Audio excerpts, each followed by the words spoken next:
proposed text amendment was initiated at the request of the owner of J.J. Porter B&B on Issaquena Trail, and that she was interested in expanding the range of services that she offered to her guests. A draft which provided for the requested changes through the approval of an added use that we already have. Bed and breakfast already allowed in the city. We recommended a new designation that was bed and breakfast with events via special exception. Special exception, as a reminder to those who may not know, means that in order for that use to be allowed or to take place, it has to go before the Board of Zoning Appeals. They notify the neighbors, and they listen to the staff, the applicant, the neighborhood, and judge on a case-by-case basis the applicability of that use.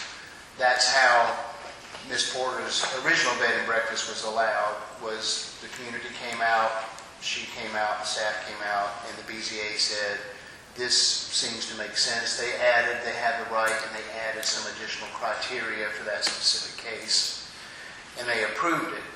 And the idea that was presented to the commission was similar, but it would be for a separate designation for a bed and breakfast that wanted to have events.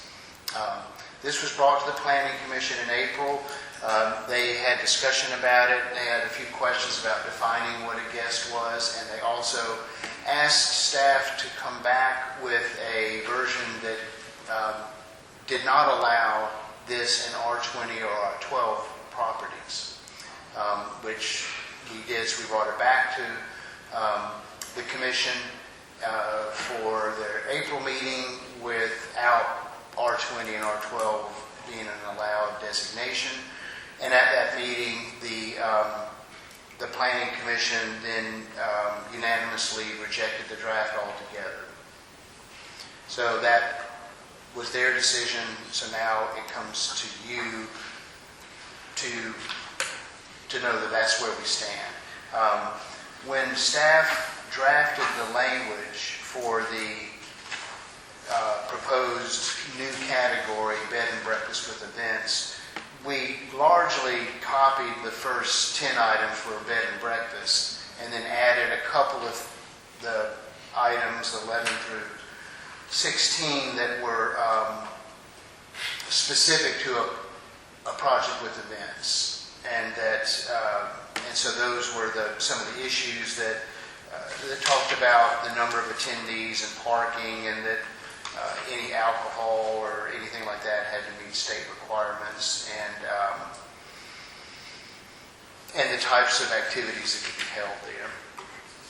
So that's the arc of this, which began back in probably February or March, and culminated at the last Planning Commission meeting with them recommending that this not move forward or be allowed as a special exception use. Just for my clarity, how does Sleepy Hollow fit into this? Are they a special exception? I'm not sure I can answer that accurately, but my understanding is they are not using that as a bed and breakfast currently. That it was licensed as such, and of course they obviously have events there, but Beverly, you may be able to shed some light on how that's licensed. And also, Mayor, it's a PD, so I'd have to get back to you with a more accurate answer. Beg your pardon?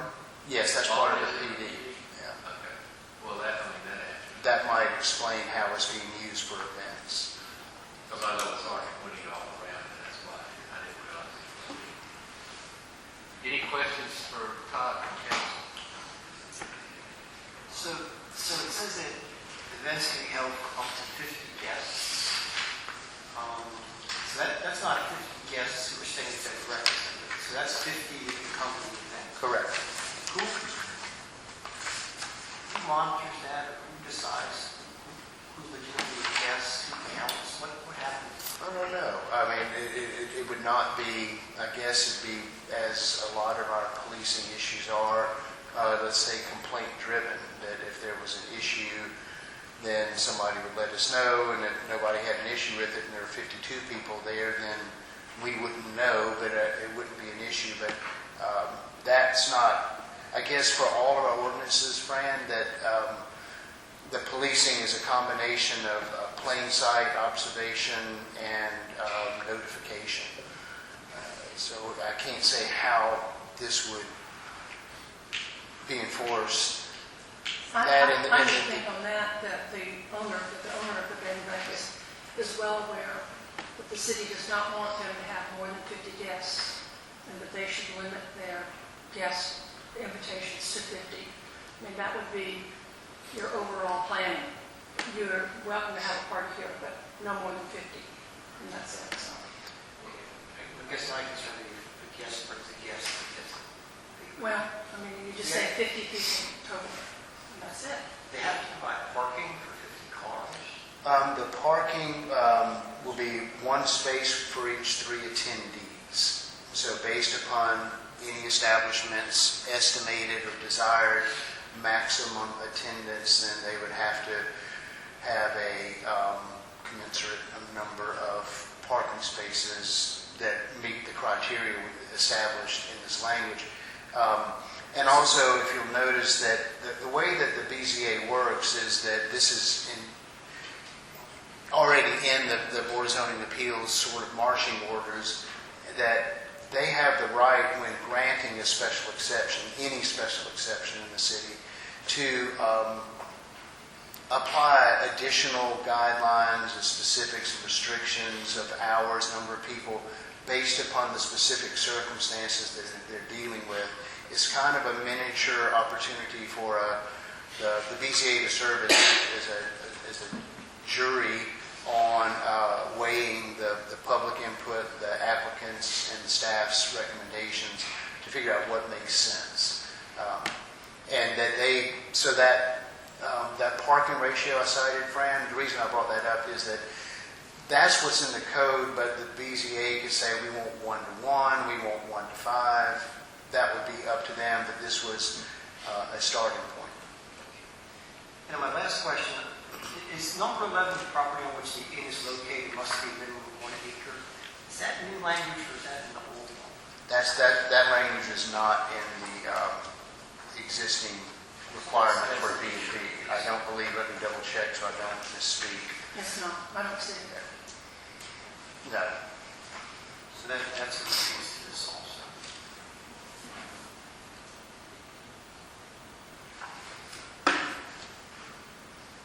Any other questions? We only have one bed and breakfast in this town that you're aware of, and that is this particular one. With my understanding that Sleepy Hollow is not functioning as a B&B, then J.J. Porter would be the only one I'm aware of. I think it is the only bed and breakfast in town. Have we had any complaints at all regarding this? Our department bed and has breakfast? not. Let me recharacterize that. We had a member of the Board of Zoning Appeal, 2 members, contact us saying that they were concerned because the proprietor was using the space for something different than what was approved. They were not complaining about the event. They were complaining about the fact that or notifying, I don't know how to define it, I just want to make sure I'm clear, but that they said that we don't think that this is what was approved. And so that's when we reached out to the proprietor to say, are these events taking place? She said yes, and we said, well, they are not allowed, and that began the conversation to, is there a way to make them allowed? So I just want to be clear as far as a complaint, but we've had no neighbors complain about noise or traffic or too many people or anything like that. Any other questions or comments? Thank you, Todd. Would anyone from the public like to speak on this matter? I want just to mention IFB. Please come forward. Please come forward and give us your name and address, and when you get through, please sign the sheet. My name is Regina Porter, and I'm the owner of the bed and breakfast. And I just want to mention that the events are fairly, it's just once every month. Will be maximum of 10, 12 events to have the community, to have the opportunity for the community to participate in the bed and breakfast. We have 4 rooms and we are just starting. And one of my goals is to have, people that write books in Clemson to have the opportunity to come to the bed and breakfast and give a small talk for the people enjoy that kind of literature, or some maybe young children that play the violin or the piano, to have an opportunity to come and to be exposed to some of their talents. And, sometimes of these activities that is important for the community. And I build that with a space to do that. There is nothing that I want to do a student party, but it will be more, birthdays, small celebrations, special celebrations, in a place that you can feel, special. Then I just want to explain that it's nothing really, really big, and hopefully everyone saw my property there. We are just starting and learning about the events, but we do want to be part of the community. We want to be accepted. We want to be, we want the community to participate with us. We want for them to come and enjoy and tell their neighbors. Thank you. Please sign. Would anyone else from the public like to speak?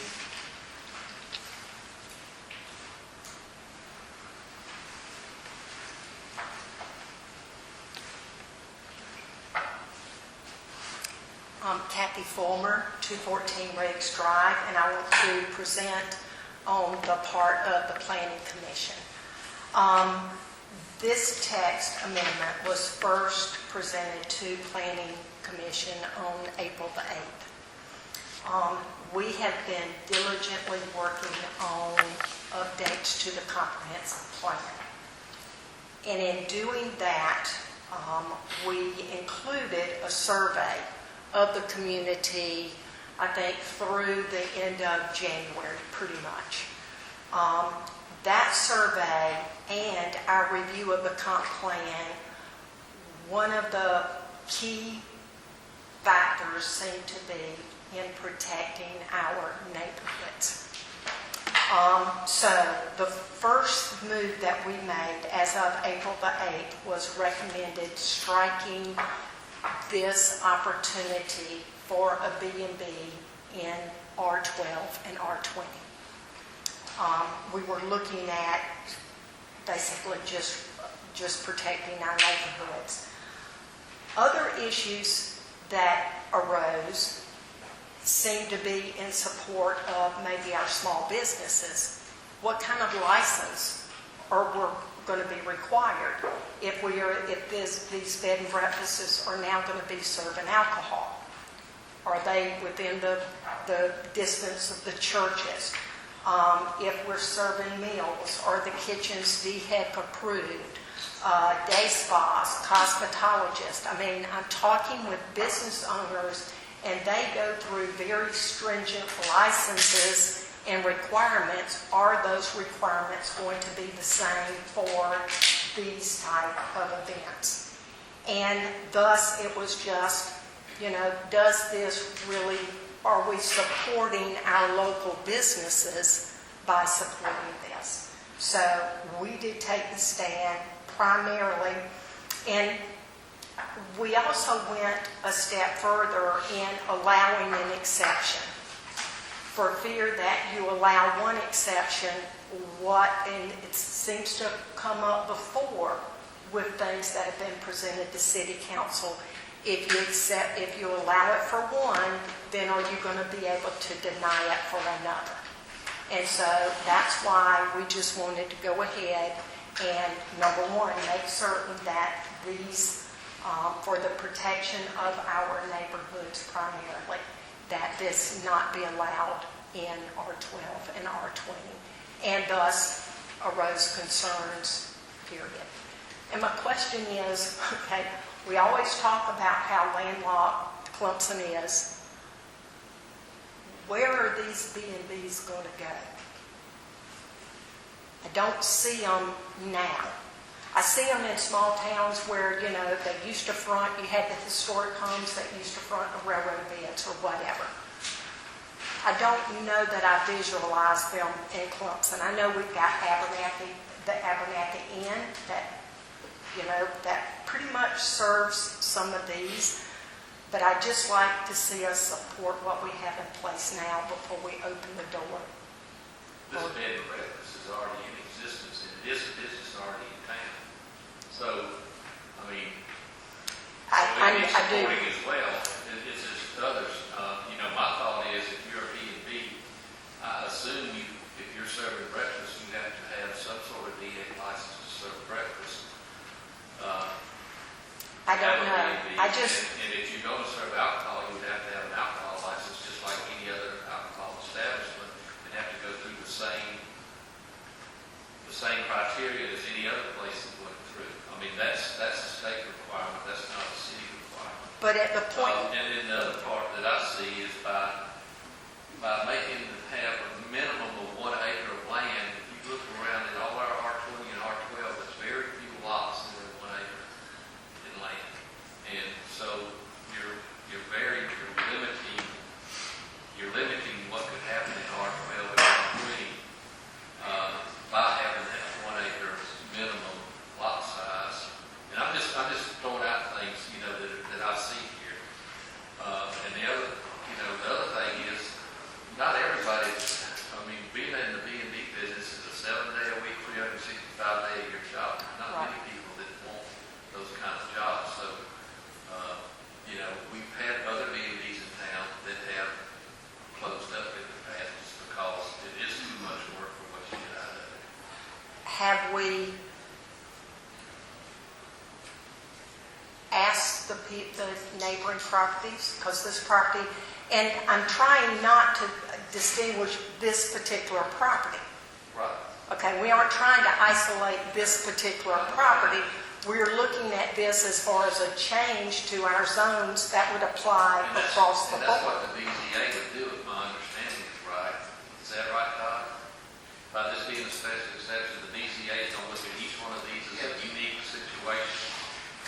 That's correct, and nothing is being approved by this. This becomes a use by special exception, which means that each potential use is evaluated uniquely with the input of the neighborhood and the staff and the applicant, and that they look at all that together. This does not allow anything. Right. It creates... It gives an avenue to have it if everything's approved and go through the right steps and the BZA approves it. Correct.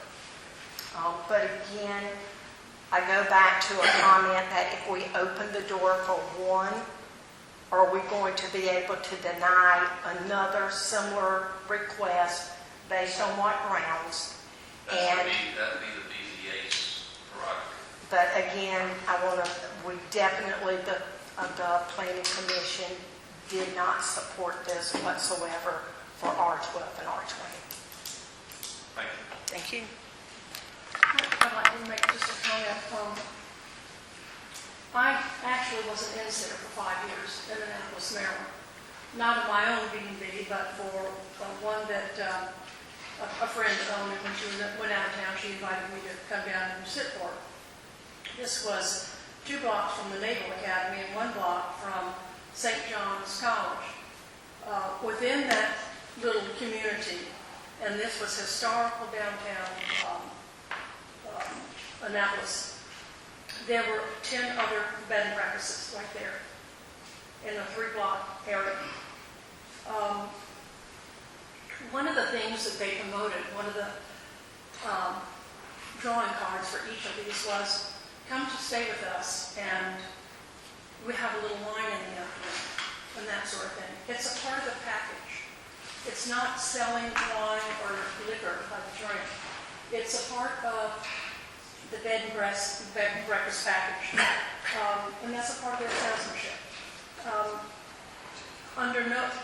While I was a bed and breakfast sitter, not once was there any problem with the bed and breakfast or with any of the surrounding bed and breakfasts that pertain to loud noises, loud parties, with the owner living right there in the house. They were able to control any of the concerns that the neighborhood might have, because they knew right then and there that if that was their business, and if they're going to be, if they're going to get a lot of complaints, the police are going to shut them down, or city council, somewhat the neighborhood is going to shut them down. And that's not why they're in business. They're in business because they love what they're doing. They enjoy being a part of the community. And to Regina's point regarding having a special little venue for a nice little place to have a violin recital, I saw that often in these bed and breakfasts. The owners invited, it's their home, and they invited their friends to come over and be a part of the community and a part of the neighborhood. And actually, they were very well attended and very well maintained. So all these look pretty strict. And I almost sent this to my friend who owns the bed and breakfast to see what do you think about these. I don't think that this request is out of line at all in consideration for expansion of bed and breakfast codes and ordinances.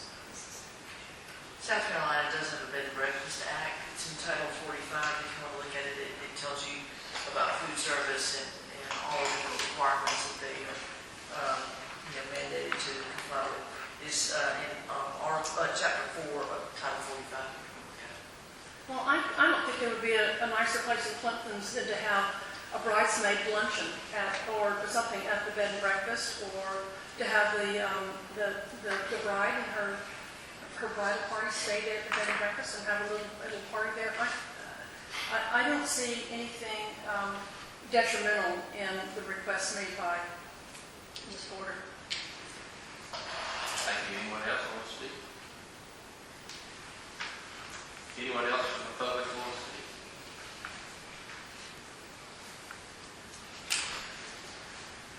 I guess I feel like I need to clarify, because, again, and I'm reminded, as we've been with different developers coming forward to change zoning, it is my understanding that we are not making this change just for this B&B that is currently in Clemson. We are changing zoning, period. We're not changing. Well, we are allowing an exception if the DCA approves. That's what we're doing. Okay, but we are looking at the guidelines outside of just this one B&B because of the number of times we've been reminded that in changes that we don't need to be considering a particular developer in making changes. So we were looking. That's true. Okay. And I mean, it would be the same truth if another B&B came up right down the street or across town, and it would still, if approved, and they asked for the special exception, then it would go to the DZA, who would then canvass the neighborhood and make the decision. And like the other thing I said, there's not that many 1 acre R12 and R20 properties in the city, so we're going to be very limited in the number of properties that could do this to begin with. But now what we have before us tonight does not include R12 and R20 properties, correct?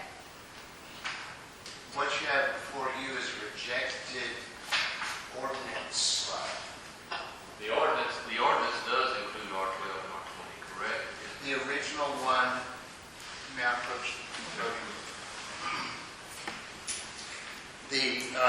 original request as was made by the proprietor and we brought to the commission, since she is in R20, obviously included R20, R12, RM1, 2, 3, 3.5, and 4, all of our residential districts.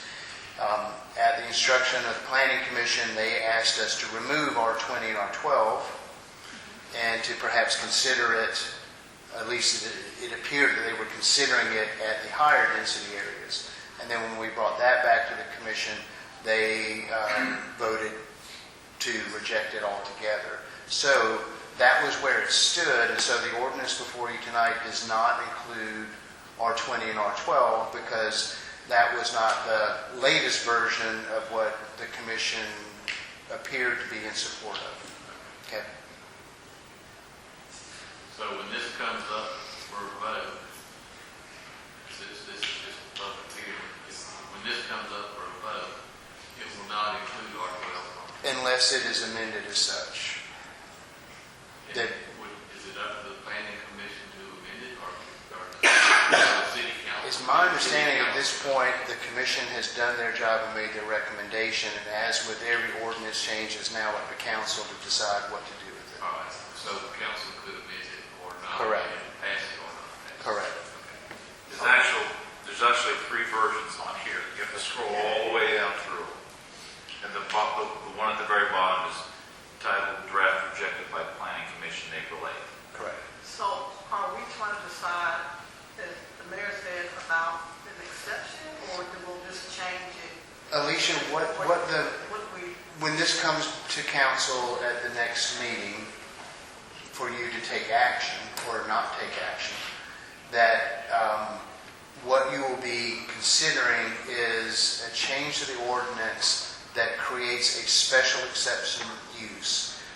If approved, then what that means is that in the event at any point in the future a property owner wishes to apply for that use, they would then go before the Board of Zoning Appeals to be determined. Yeah, but y'all would not be saying you get to do this, or all you're saying is that you're granting the Board of Zoning Appeals the opportunity to review this on a case-by-case basis.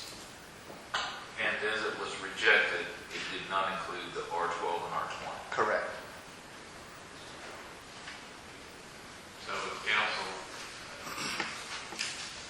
council wanted R12 and R20 to be included, they would have to amend it first. Correct.